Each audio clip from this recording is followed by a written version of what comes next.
کا دور کتنا دور ہے؟ جتنی بھی علامات ہیں یہ علامات قرب ظہور کی ہیں، ظہور کی نہیں۔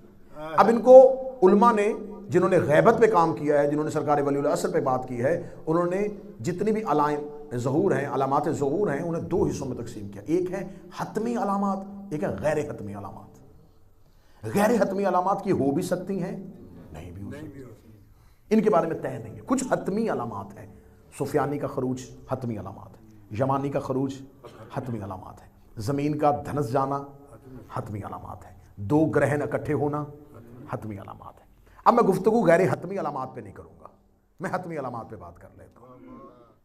امام کے ظہور سے پہلے جمادی الثانی اور رجب میں اتنی کثرت کے ساتھ بارشیں ہوں گی کہ زمین پر قبروں کے اندر مردوں کی ہڈیوں پہ گوشت آنا شروع ہو جائے گا۔ کثرت کے ساتھ بارشیں ہوں گی، اتنی کثرت کے ساتھ ہوں گی کہ مردوں کی ہڈیوں کے اوپر دوبارہ گوشت آنا شروع ہو جائے گا۔ اس سال ایک مہینے میں دو گرہن اکٹھے آئیں گے اور الٹے طریقے سے آئیں گے۔ جیسے چاند گرہن پہلے اور سورج بعد میں، سورج گرہن پہلے اور چاند بعد میں۔ پھر جب جمادی الثانی اور رجب گزر جائے گا، مصوف فرماتے ہیں کہ رمضان کی شب قدر کے اعمال کرنے کے بعد اپنے گھروں کے دروازوں کو بند کر لینا۔ میں امام ششم سے لے کے روایت پڑھوں، امام فرماتے ہیں کہ اپنے بچوں کو شیشے کے قریب نہ بیٹھنے دینا، ایک زوردار دھماکہ ہوگا۔ یہ کب کی بات ہو رہی ہے؟ شب قدر کی۔ مشرق سے ایک آگ نکلے گی جسے مغرب میں بیٹھے ہوئے لوگ دیکھیں گے۔ اچھا، یہ اس دور کے لوگ جب جن کے سامنے امام بات کرتے تھے شاید وہ اس لمحے نہ سمجھ سکتے ہو، لیکن آج کے دور کے بچوں کو سمجھنا بڑا آسان ہے کہ ہمارے سامنے اگر زوردار دھماکہ، آج کے میزائل حملے، آج کی جنگوں کے حالات کہ ایسے زوردار دھماکے ہوتے ہیں جس میں گھروں کی کھڑکیاں اور شیشے ٹوٹنا شروع کر دیتے ہیں، تو کہیں یہ زمین پر زمینی جنگوں کے آغاز کی پیشن گوئی نہ ہو، یہ نشانی نہ ہو کہ زمین پہ اتنی کثرت کے ساتھ زمین پہ جنگیں ہو رہی ہوں گی، حالت جنگ میں آ جائیں گے اور دنیا ایک بہت بڑی عالمی جنگ کی طرف چلی جائے گی، ایک ورلڈ وار شروع ہو جائے گی اور اس کی نشانیوں میں سے ایک نشانی ہو۔ اس دور کے لوگ شاید نہ سمجھ سکتے ہوں، لیکن آج ہمیں سمجھنا آسان ہے۔ مشرق سے آگ نکلے گی، مغرب میں بیٹھے ہوئے لوگ دیکھیں گے۔ اس کا مطلب ہے کہ ایسٹ میں کہیں جنگ ہوگی اور ویسٹ والے جو ہیں اس کو دیکھ رہے ہوں گے۔ نشانیاں سمجھ آ رہی ہیں؟ جنگوں کا مرکز جو ہے وہ شام ہوگا، شام سے ان جنگوں کا آغاز شروع ہو جائے گا، جسے آج فلسطین کہتے ہیں، یہ بھی اس دور کا شام ہی تھا۔ یہ تمام خطہ جو ہے یہ حالت جنگ میں آ جائے گا۔ اب یہ سلسلہ کب شروع ہوگا؟ جمادی الثانی اور رجب، بارشیں کثرت کے ساتھ، دو گرہن کا اکٹھا ہونا، رمضان میں ان جنگوں کا آغاز ہو جانا۔ اب رمضان کے بعد سوال ذکر اور ذی الحج اور پھر محرم۔ امام فرماتے ہیں کہ اس سال روز عاشور جمعہ کے دن ہوگا، اس سے پچھلی شب جمعہ امام کے ظہور کی جو حتمی علامت بتائی ہے آئمہ نے، وہ روز جمعہ بتائی ہے، کیونکہ یہی حقیقت جمعہ ہے۔ حقیقی جمعہ میرے امام ہے، حقیقت جمعہ میرے امام ہے۔ آپ خاموش رہے مگر حقیقت نماز جمعہ میرے امام ہے، حقیقت نماز میرے مولا ہے، حقیقت تسبیح میرے مولا ہے، حقیقت روزہ میرے امام، حقیقت دین میرے امام۔ کیا کہہ دیں؟ امام سے پوچھا تھا کہ مولا جمعے کے دن کو سردار کیوں بنایا؟ فرمایا یہ وہ دن ہے جس دن اللہ نے عالم ارواح میں روحوں کو جمع کر کے علی کی ولایت کا اقرار لیا۔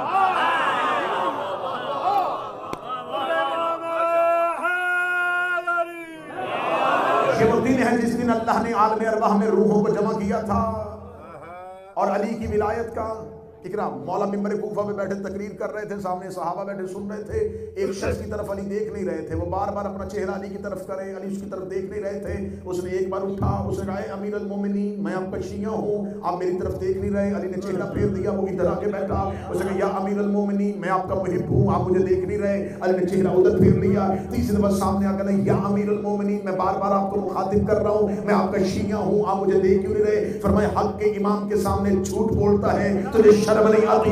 اس کا میں کہہ رہا ہوں میں آپ کا شیعہ ہوں. فرمایا تو 1000 دفعہ کہے, تیری روح نے وہاں تو میری ولایت کا اقرار کیا ہی نہیں. تو 1000 دفعہ کہے, تو 1000 دفعہ کہے, جب تیری روح نے وہاں میری ولایت کا اقرار نہیں کیا, تو کیسے کہہ سکتا ہے تو میرا محب ہے.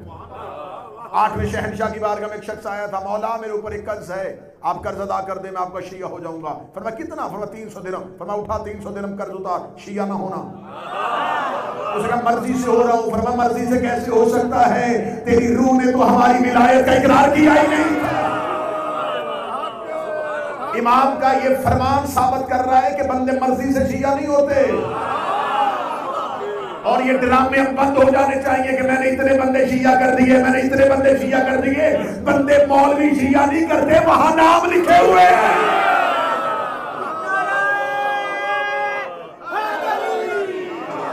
مولوی بندے شیعہ نہیں کرتے.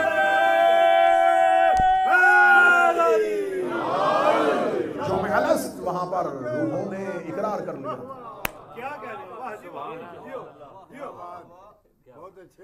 وہاں پر آسمان پر عالم ارواحین میں روحوں نے ہماری ولایت کا اقرار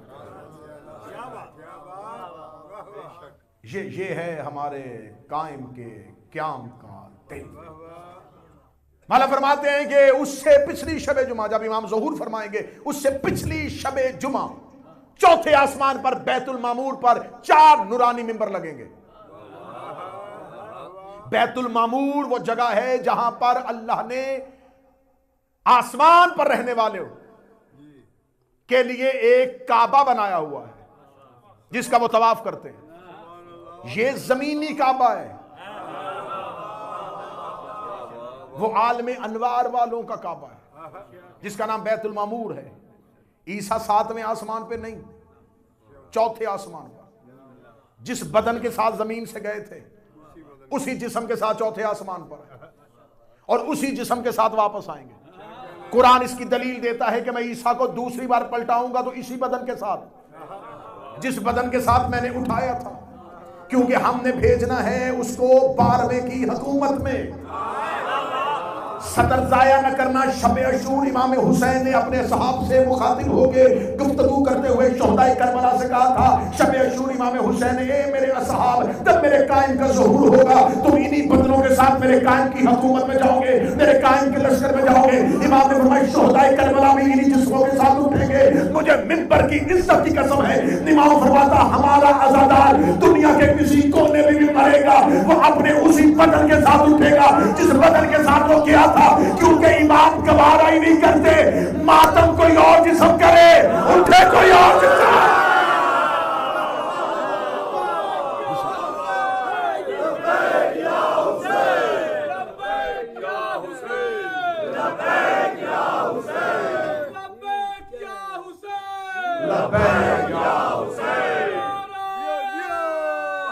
بسم اللہ. کیونکہ تمہارے ہاتھ تمہارے گواہ ہیں, تمہارے سینے تمہارے گواہ ہیں, تمہاری پشت تمہاری گواہ ہے. انہی جسموں کے ساتھ اٹھایا جائے گا کیونکہ تمہارا بدن تمہارا جسم نہیں, تمہارا گواہ ہے. سینے میں ماتم کا نشان تمہاری عزاداری کی گواہی دے گا, پشت پہ زنجیر کا نشان تمہارے عزادار ہونے کی گواہی دے گا, تمہارا بدن تمہارا گواہ بنے گا. فرمایا آخری شب جمعہ جب امام ظہور فرمائیں گے اس سے پچھلی شب جمعہ بیت المعمور میں 4 نورانی ممبر لگیں گے. اس ایک میں رسالت ماں بیٹھے ہوں گے, ایک میں امیر المومنین بیٹھے ہوں گے, ایک میں حسن بیٹھے ہوں گے, ایک میں حسین بیٹھے ہوں گے, اوصیاء اور آئمہ کی انوار نے ان ممبروں کو گھیرے میں لیا ہوگا، یا ان 4 نورانی ممبروں پہ رسالت ماب اپنا صحاب نامی امامہ اپنے سر سے اتاریں گے، بس سجا والی زلفیں کھل کے نبی کے کاندھے پہ آئے گی، یا نبی اپنے ہاتھوں کو عرش الہی کی طرف بڑھائیں گے اور بڑھا کے سورہ نور کی اس آیت کی تلاوت کریں گے، بسم اللہ الرحمن الرحیم، وعد اللہ الذین آمنوا منکم وعملوا الصالحات لیستخلفنہم فی الارض، اے میرے اللہ اس وعدے کو پورا کر جو تو نے ہمارے ساتھ کیا تھا کہ تو زمین پر ہمیں خلافت دے گا۔ ابھی محمد مصطفیٰ کے ہاتھ اٹھے ہوں گے، یہ سارے نبیوں کے ہاتھ اٹھ جائیں گے، سارے اوصیاء کے ہاتھ اٹھ جائیں گے، ہر کوئی کہے گا میرے اللہ اپنے وعدے کو پورا کر، میرے اللہ اپنے وعدے کو پورا کر، میرے اللہ اپنے وعدے کو پورا کر۔ یہ پردہ توحید سرکے گا، آواز آئے گی وعدہ پورا ہو گیا، میں مہدی ظہور کر رہا، وعدہ پروردگار پورا ہوا، مجھے اذن ظہور مل گیا۔ امام ظہور فرمائیں گے، یہاں آسمان پہ جبرائیل آ کے اپنے پروں کو پھیلائے گا، ایک مشرق میں اور ایک مغرب میں، اور پہلی آواز دے گا حق علی اور علی کے شیعوں کے ساتھ ہے، جعل حق کا وزن حق الباطل الباطل کا ظہور، حق آ گیا، باطل مٹ گیا، بے شک باطل مٹنے کے لیے تھا۔ اور قرآن کہتا ہے یوم ینادی المنادی من مکان قریب، سننا اس آواز کو جب ایک منادی ندا دے گا قریب والے مکان سے۔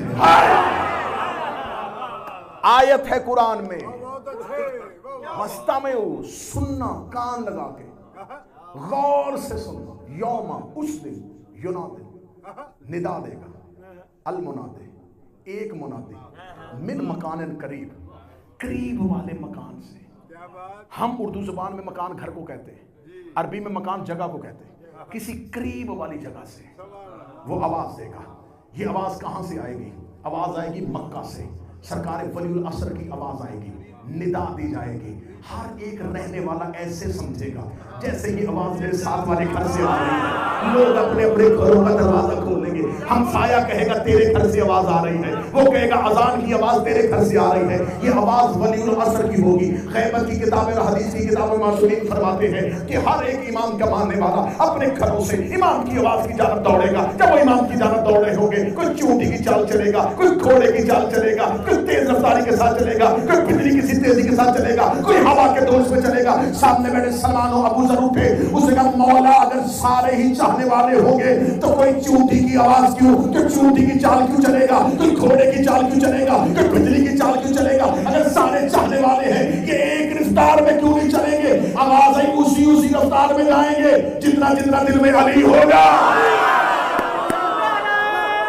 جتنا دل میں علی ہوگا، جتنا دل میں علی ہوگا اس رفتار سے امام کی جانب دوڑ رہے ہوں گے۔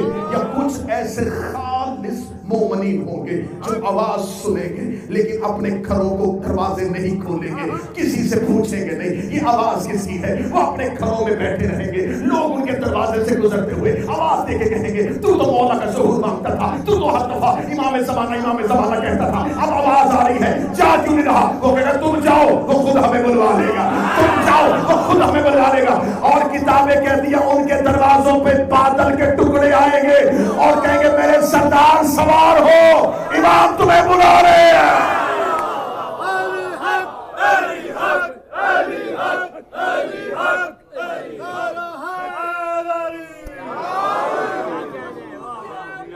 بسم اللہ۔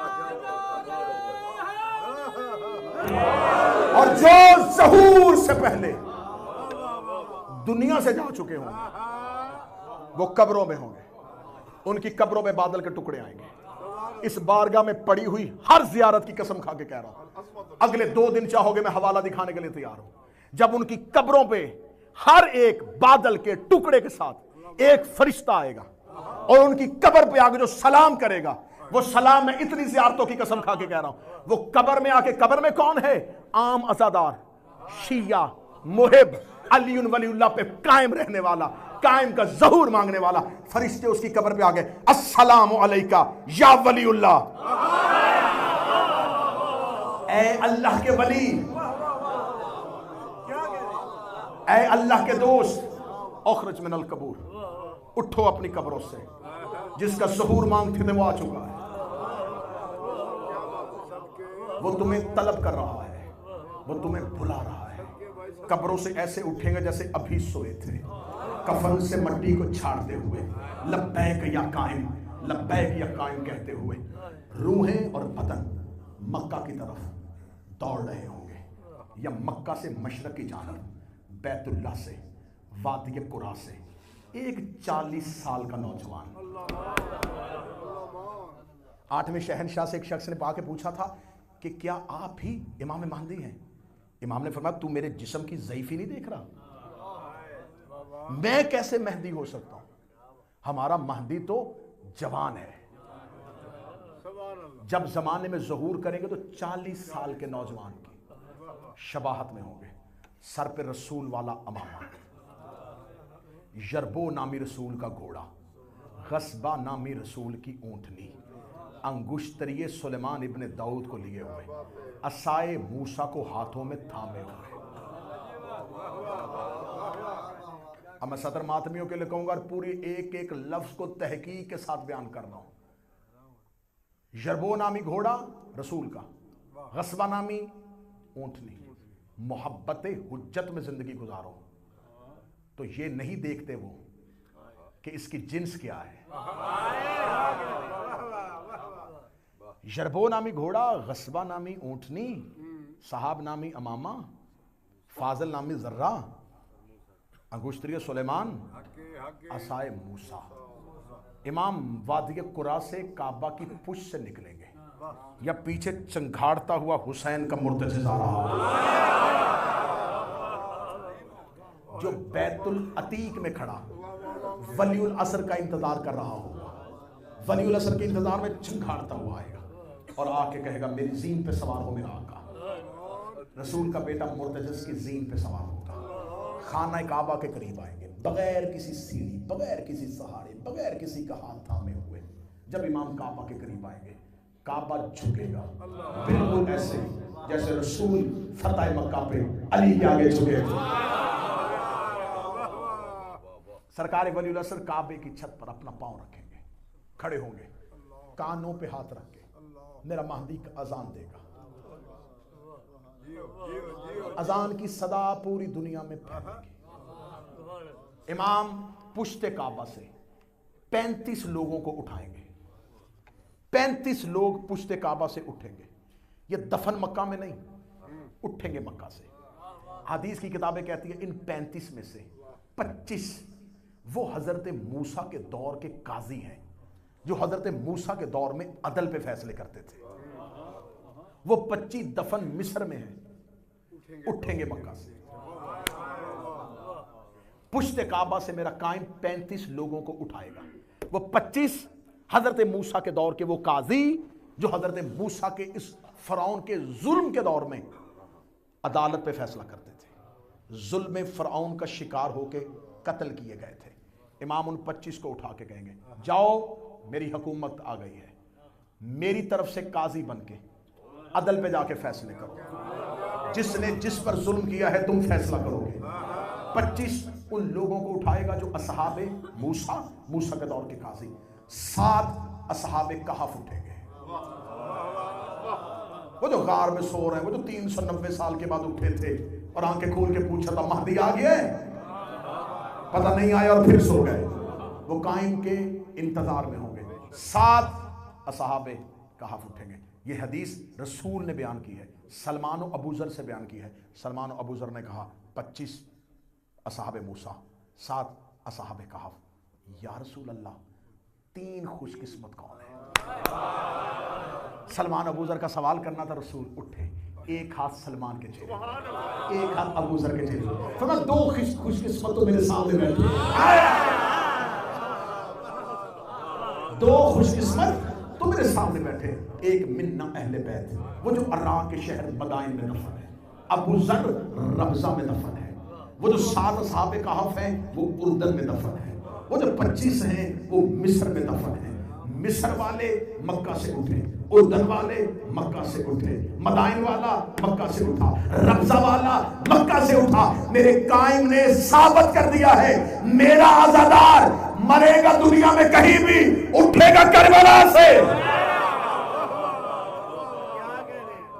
مولا وہ ایک کون ہوگا؟ 25 اصحاب موسیٰ، 7 اصحاب کہف، سلمان، ابو ذر۔ جب یہ 34 آ جائیں گے تو میرا قائم کہے گا اب آ رہا ہے میرے جد امیر المومنین کے لشکر جرار کا وہ سپہ سالار جس کی تلوار سفین میں کسی گردن پہ آ کے رک گئی تھی، یہ کہہ کے مولا مالک اشتر وہ تلوار اسی گردن پہ دوبارہ چلا۔ اب جاؤ جا کے تاریخ سے پوچھنا مالک اشتر کی تلوار کس گردن پہ جا کے رکی تھی۔ پہنچ گیا تھا معاویہ بن ابو سفیان کے خیمے کے اندر، تلوار گردن میں تھی، یا پیچھے سے کسی نے آواز دی کہ علی نے جنگ روک دی ہے۔ مالک اشتر نے تلوار کو نیام میں رکھا اور کہا ہائے حسرت، علی کا سب سے بڑا دشمن مالک اشتر کی تلوار کے نیچے تھا۔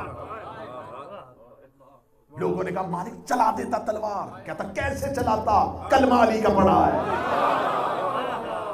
علی کی محبت میں تلوار چلا رہا تھا، اپنے نفس کے لیے نہیں چلا رہا تھا۔ جب یوں اتنا بڑا دشمن اتنے تصرف کے ہاتھ نکل جائے، وہ بوڑھا سفید داڑھی سفید زلفیں جلال کی حالت میں، امیر المومنین نے کہا جنگ روک۔ یوں اپنے جذبات کو قابو میں لیے ہوئے مال کے اشتر سفین میں علی کے خیمے پہ آئے۔ علی کے خیمے میں لہو سے بھری تلوار مال کے اشتر نے زمین پہ رکھی، علی کی پیشانی، علی کے قدم، علی کے ہاتھوں میں۔ امیر المومنین نے فرمایا مال کے اشتر میں تیرے چہرے کے جذبات دیکھ رہا ہوں، روک میرا قائم آنے والا ہے، آیا روک میرا قائم آنے والا ہے۔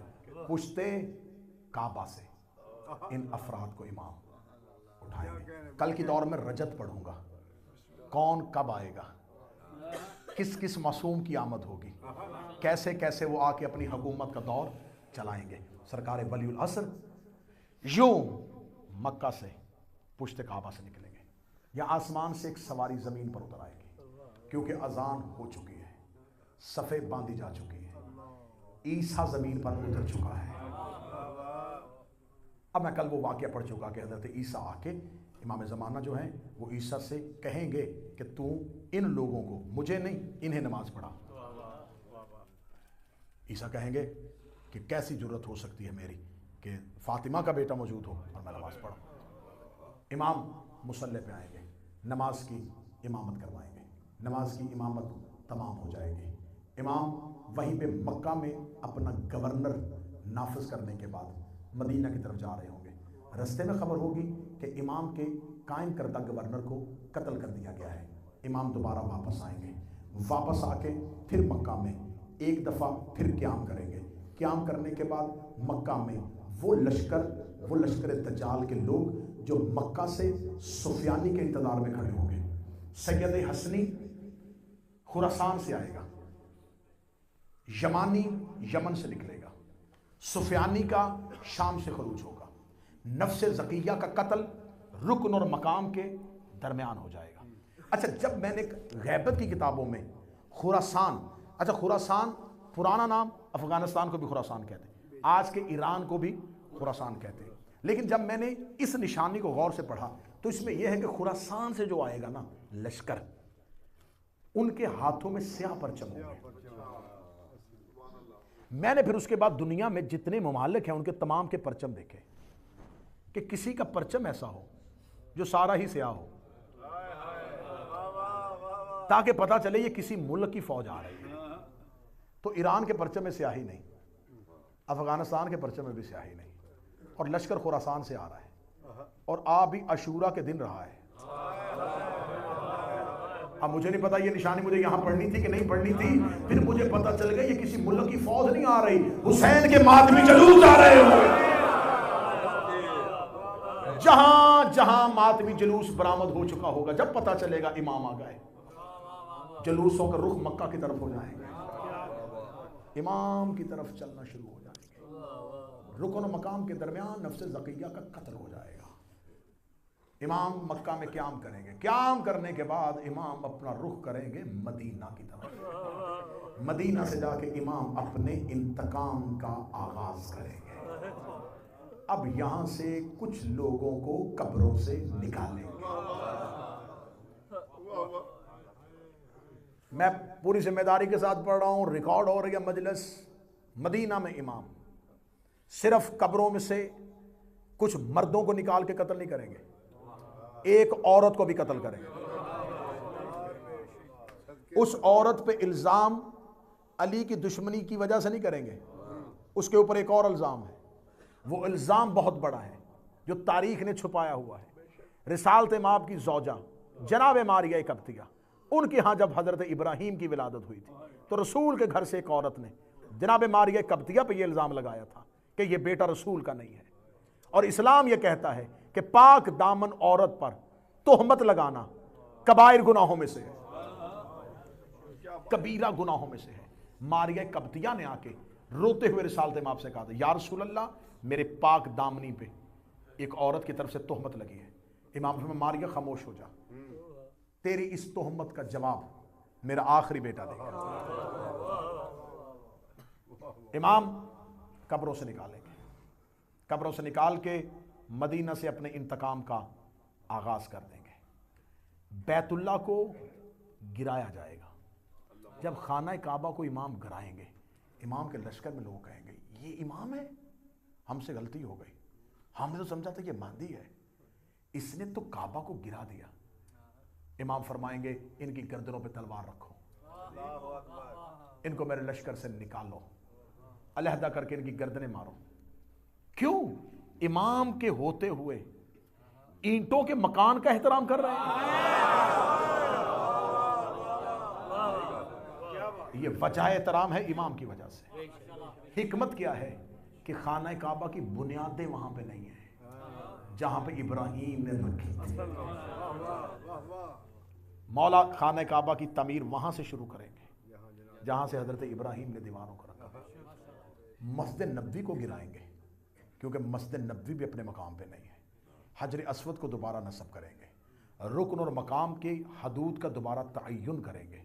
تعین کرنے کے بعد مکہ اور مدینہ سے امام، مکہ میں امام کی حکومت قائم ہو چکی ہوگی، مدینہ سے انتقام کا آغاز ہو چکا ہوگا.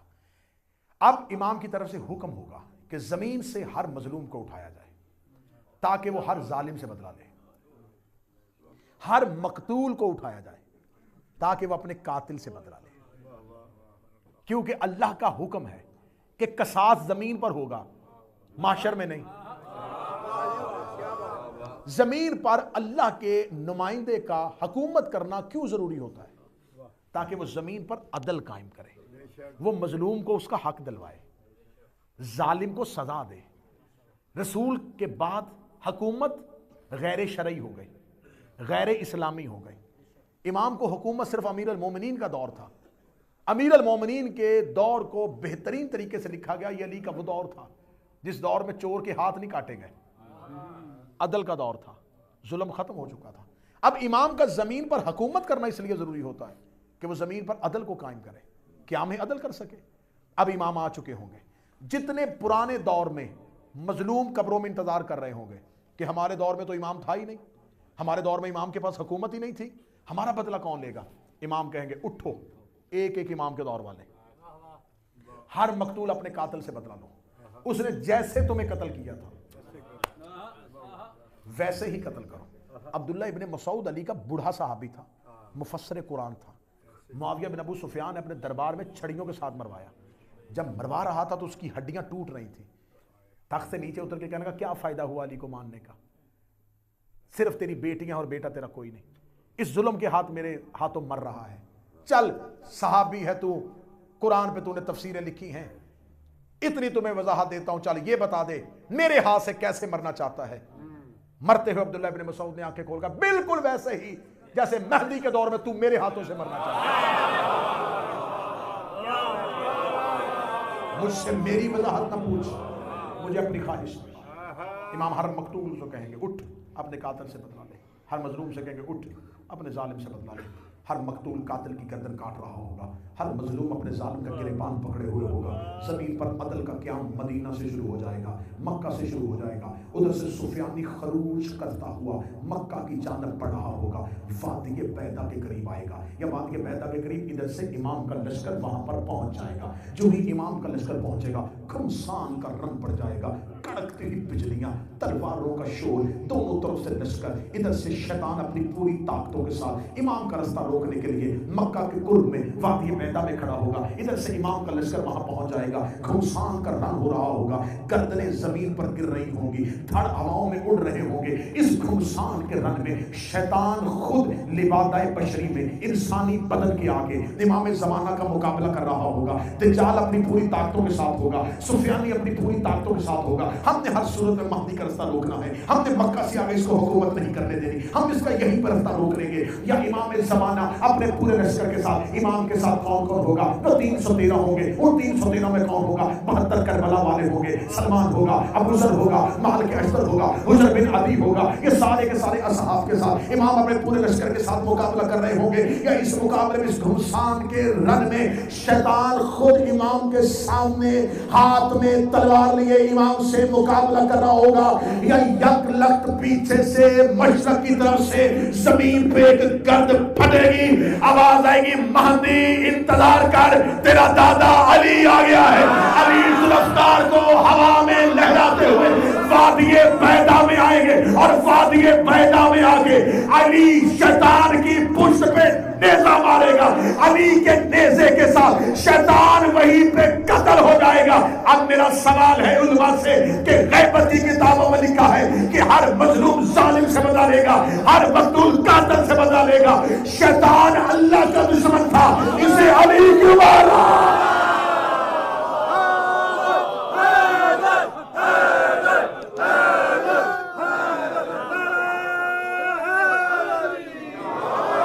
دشمن ہے اللہ کا،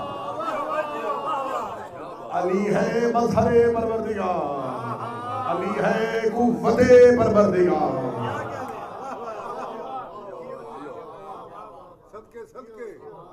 کوفہ کی طرف امام بڑھیں گے، کوفہ کو آ کے اپنا کیپٹل بنائیں گے، مسجد سہلہ کو اپنا بیت المال بنائیں گے، مسجد کوفہ کو بھی گرا دیں گے،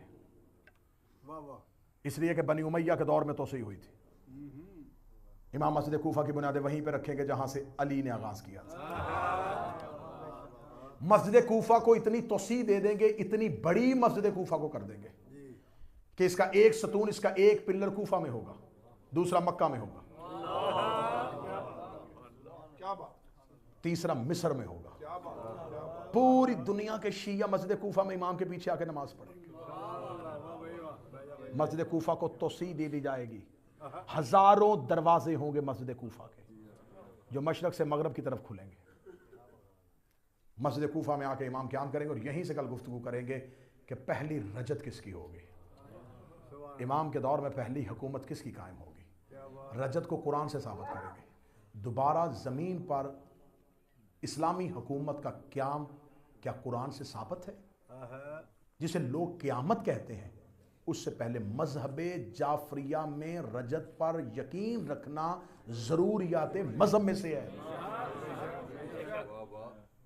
یہ نہ سمجھنا یہ صرف عقیدہ ہے، ضروریت ہے، ضروریات مذہب میں سے۔ اگر تمہارا قیامت پہ یقین ہے تو اس سے پہلے تمہارا رجت پہ یقین ہو۔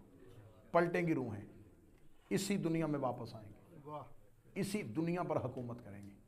کون امام کتنی دیر حکومت کرے گا، بہت حساس موضوع، اس پہ کل بات ہوگی۔ جب امام کی حکومت قائم ہو جائے گی، حسین بھی آ جائیں گے۔ سب سے بہتر مجھے سفیر بھائی جو غیبت کی کتابیں ٹٹولتے سب سے بہتر منظر لگا وہ ہے عباس کی امام زمانہ سے۔ ہائے ہائے ہائے، جب یہ دو شیر علی کے ایک دوسرے کے سامنے آئیں گے، تاریخ کہتی ہے کہ پتہ نہیں چلے گا ان میں زیادہ زخمی اندر سے کون۔ عباس کہہ رہا ہوگا مہدی میں نے تیرا بڑا انتظار کیا ہے، سرکار ولی الاسر سرکار عباس کا ہاتھ پکڑیں گے، وہ بازو جس شانے سے کٹا تھا اسی شانے پہ آگے میرا مہدی پہلا بوسہ دے گا، بوسہ دے گا اب میرا ظہور ہو گیا ہے، مجھے صرف اتنا بتا دربار میں حسین کے سر کا نام کس نے لیا تھا، مجھے بتا اصغر کے گلے پہ تیر کس نے چلایا تھا۔ کیا وہ وقت ہوگا، کیا وہ دور ہوگا جب عباس بتا رہے ہوں گے مہدی یہ تیری دادی کا مجرم ہے، یہ تیرے باپ وہ جس نے بڑے صبر کیے اس کے آگے سید الصابرین کھڑا ہوگا، تو صبر ان کے پہاڑ ایک دوسرے کے سامنے، بڑا صبر کیا عباس نے۔ جب شام میں سر عباس آیا ایک چہرہ شناس تھا جس نے عباس کی آنکھوں کو دیکھا،